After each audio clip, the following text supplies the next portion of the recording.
If you are looking for a healthier holiday cookie, I have got some cutout sugar cookies for you that are grain-free, gluten-free, and dairy-free, and I'm telling you guys, they are absolutely delicious. Now, just to be perfectly clear, this is not a recipe of my own. This is a recipe that I found on a blog called Fit Foodie Finds, and I'm telling you that her blog is jam-packed with mouth-watering, drool-worthy, clean and delicious recipes, and if you have not checked it out already, I highly recommend you take a visit and see for yourself. And I'll leave a link down in the description box below to make it easier for you to do just that. So into a nice big bowl, I'm gonna start with my dry ingredients. So I've got 2 cups of blanched almond flour, a half a cup of coconut flour, a half a teaspoon of baking soda, and then just a pinch of kosher salt. I'm just gonna gently toss that all together. I like to use my hands, mix it so it's all well incorporated. Then we'll set that aside and mix the wet ingredients. So into the bowl, I've got 1 egg, 1 teaspoon of almond extract. I would not overlook that ingredient, guys. It really makes the sugar cookie taste like a sugar cookie. And 1/4 cup of honey. Gently whisk that all together, get it all well incorporated, and then I'm gonna slowly drizzle in just 2 tablespoons of melted coconut oil. And you wanna make sure that the oil is not too hot because we don't want it to warm the other ingredients. So I just go nice and slow and then mix that all together again. Now from here, we're gonna slowly add the dry ingredients into the wet. And I do this in thirds. So I add about 1/3 of the dry ingredients in, mix that together until it comes into a ball and it's all incorporated. Then a little bit more, and then the last of it.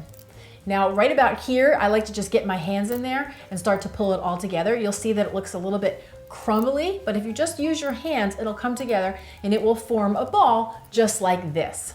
So from here, what I do is you're gonna wrap the dough in some plastic wrap and pop this in the fridge. Now you could do this for a minimum of 30 minutes, or you could do this a couple days in advance. It just depends when you wanna make your cookies. Now this is a good time for you to think about the cookie cutters and the decorations and your icing.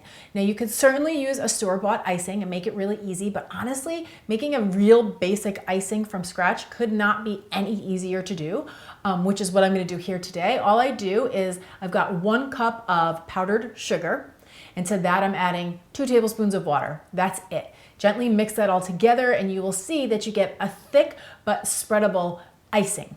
Now, if you do this ahead of time, you're just gonna pop a lid on and set it aside until you are ready to ice your cookies.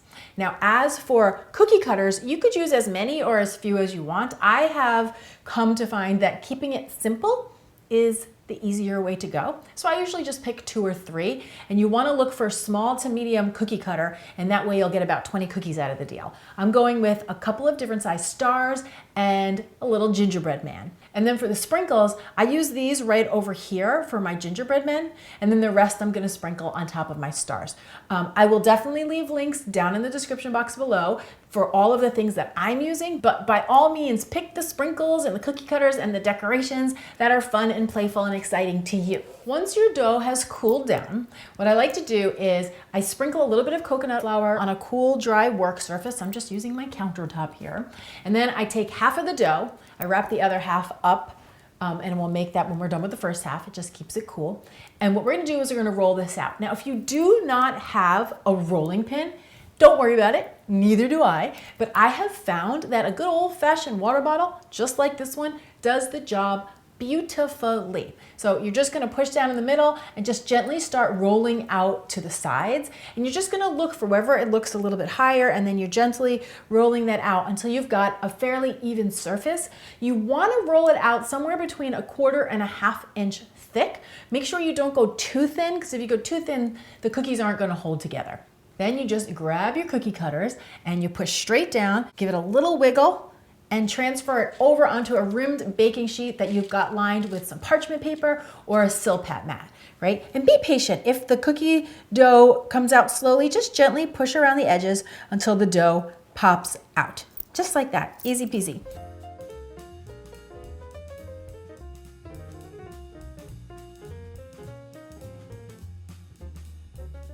Now you're gonna keep on going until you used all of your dough. And what you're gonna see is that you're gonna cut out all of your shapes and then you're gonna have all those edges. So you're just gonna pull those together, roll them back into a ball, maybe reflour the surface a little bit, and then roll it back out. And just keep repeating that until you've gone through all the dough and all your cookies are cut out and ready to bake. From here, I'm gonna pop both trays into a 350-degree oven, anywhere between 6 and 8 minutes. You want them to be just lightly browned on the top and right at the point where your kitchen is just starting to smell like magic.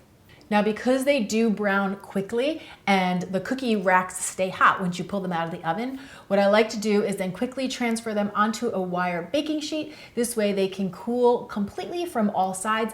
And I let them cool for a minimum of 30 minutes before I even attempt to ice them. Because if you try to ice them when they're still warm, then your icing's gonna melt and it's gonna be a big old mess. So just try to be patient. So there's really no rules or regulations when it comes to decorating your cookies. You just want to have some fun with it. So here's what I like to do. For my stars, I take the icing and I do a complete coating over the top.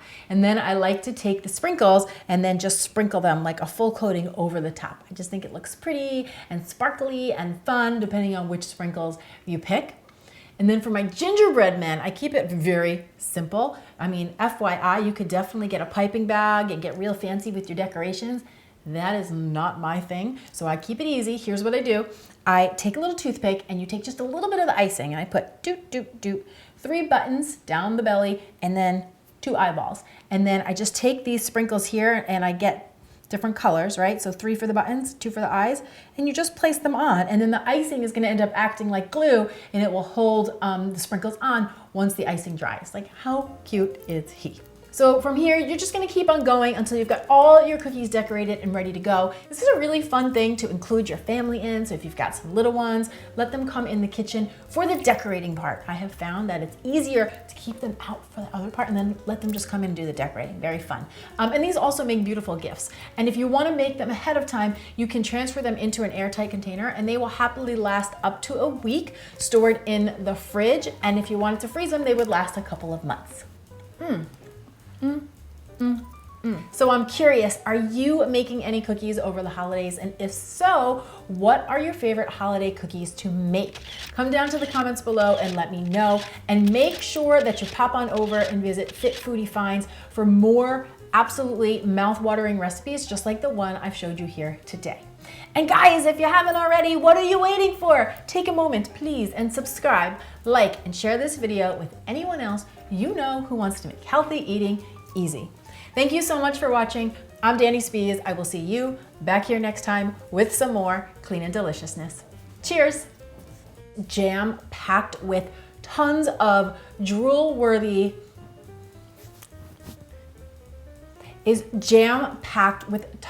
mouth-watering from top. Jam packed with mouth-watering drool